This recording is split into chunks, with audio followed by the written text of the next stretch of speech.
Hey everybody, it's David with David in Progress, and thank you for joining me. If you didn't catch my video last week, which I will post up here, that's real important because that's what we're here to talk about.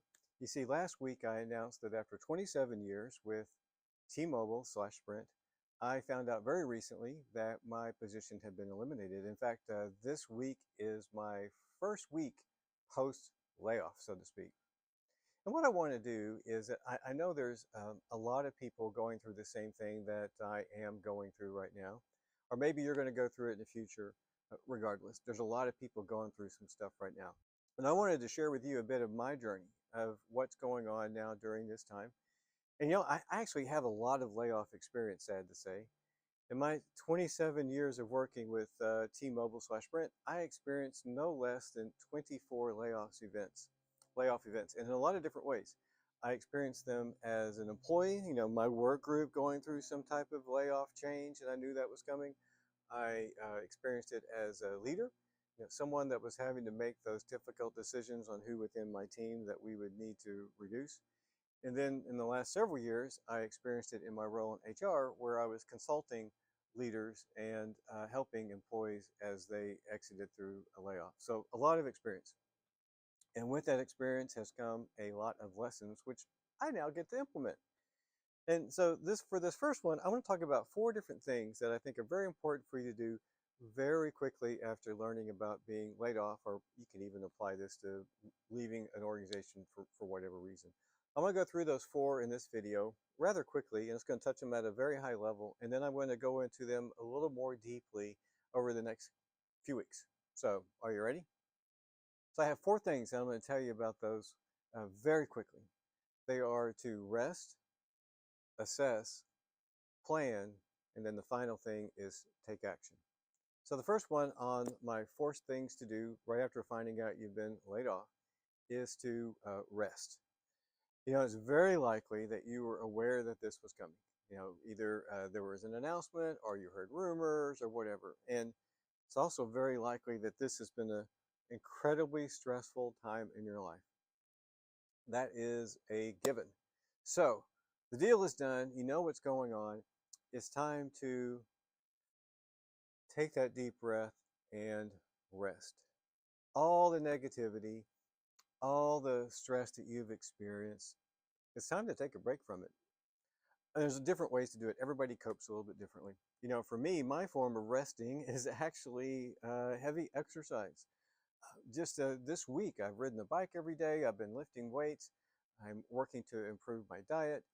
That's one thing. Maybe you need to read some motivational books, or perhaps just go the opposite way and dive into some fiction that's just going to take you away from the world, so to speak, for a while.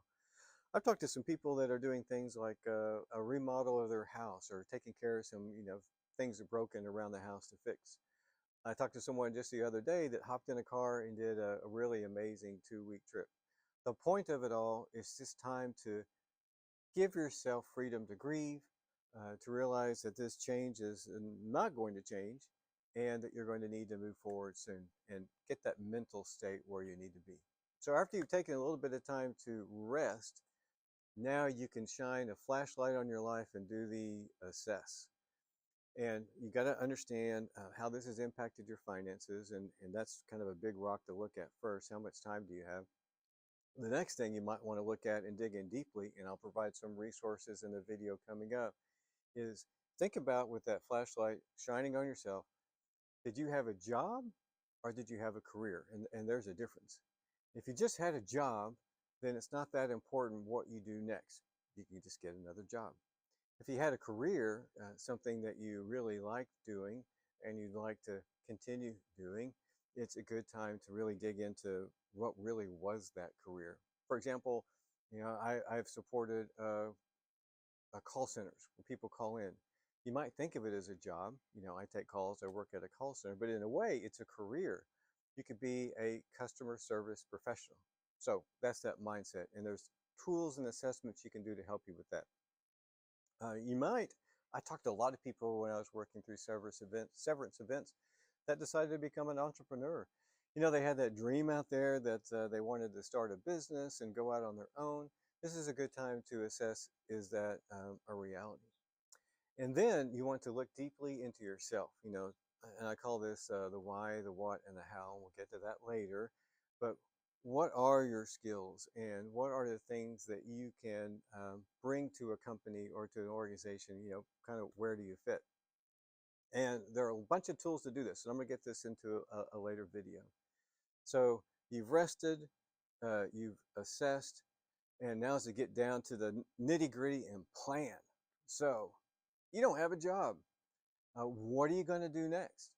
And for me, goal setting is critical. And this is writing down steps, things that you're going to do. Maybe you need a coach, someone that can help you. There are career coaches out there, there's life coaches, all kinds of things.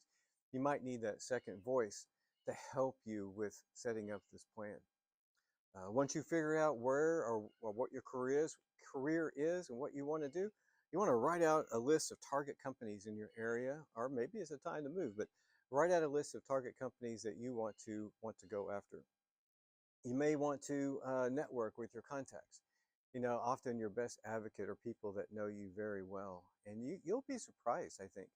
Uh, Once you let the world know, you put out there that you're looking for something, what might find you, and often it is your network of friends that will make that happen. And then in your plan, you want to set some goals, like I mentioned earlier. How many contacts per week that you think that you can do as far as looking for your job? What actions are you going to be taking during the week in order to get that new position? And then finally, the last thing is action. So you've rested, you've assessed, and you've planned, and now you're at the most important step, which is to get out and do something. Yeah, Netflix is great. Reading those books are great, but they're not going to get you a job. You got to set some very concrete plans, and I suggest to do them both daily and weekly of what you're going to do. What are you going to do each day to move you forward just a single step? I come from a sales background, and I used to teach sales. And one of the most critical things is that it takes a lot of no's, a lot of hard no's to get to that big yes. And those no's are going to be frustrating. You're going to think, oh man, I've applied for blah, blah, blah jobs and I keep getting these no's. The big thing to keep in mind, and maybe you need to write it down to yourself, is that every no is a lesson and a step forward to the great yes. So every time you get that no, think about, what did I learn from this no? And what can I do to apply it to that big yes that I'm going to get? So there's the four things. The four things I suggest you do right off of the bat. You want to rest, you want to assess, you want to plan, and then you got to get ready to get some action. So, did that sound good to you? I hope it did. I hope I can help you. And, to be honest, it's just us here. I'm talking to myself too, because I am going to be doing all of these things, and I'll tell you how it goes.